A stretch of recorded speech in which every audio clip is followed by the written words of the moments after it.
In 332 BC, Alexander the Great was confidently marching toward his grand dream, the conquest of the Persian Empire.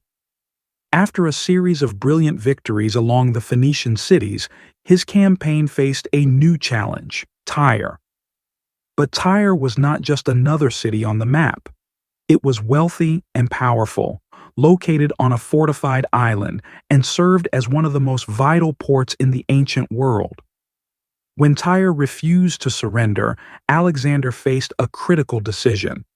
Should he leave the city and continue his march toward his larger goals, or risk a prolonged siege that could cost him dearly? In that moment, Alexander decided that retreat was not an option, and that the challenge was his only path to glory. Alexander began the siege of Tyre facing a massive challenge. The city was located on an island, making access nearly impossible. But he did not back down and decided to build a causeway of sand and stones to connect the island to the mainland, despite the 800-meter distance. In response, the people of Tyre fiercely resisted, attacking the causeway and transport ships to slow his progress. With each assault, Alexander continued building the causeway, slowly but steadily. Despite the city's reliance on its powerful naval fleet, Alexander remained undeterred, holding on to his determination and persistence to complete the project and achieve victory. After realizing that the causeway alone would not be enough to achieve victory, Alexander decided to expand his attacks to the sea. He summoned fleets from other Phoenician cities that had surrendered to him, such as Sidon and Arwad, as well as fleets from Cyprus, forming a strong naval alliance. With this alliance, Alexander imposed a complete naval blockade on Tyre, completely isolating the city.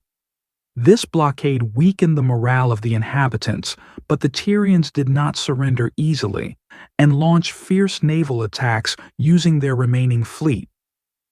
After months of skirmishes, Alexander deployed advanced weaponry such as siege towers and catapults to strike the city walls.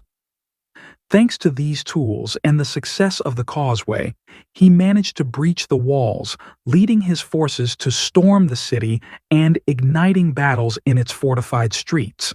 After breaching the walls, Alexander stormed into the city of Tyre, which had once been a thriving center of trade and culture, but had now turned to ruins. Thousands of inhabitants were killed or sold into slavery, while those who sought refuge in the temples found protection, as they were considered safe havens.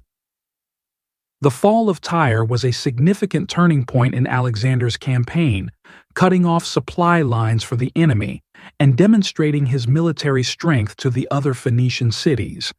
This success gave Alexander a substantial boost, paving the way for his southward march toward Egypt. However, the consequences of Tyre's fall extended beyond the control of a single city, serving as a warning message to the other cities along the Phoenician coast. Alexander became known as one of the greatest military commanders in history, continuing to expand his empire steadily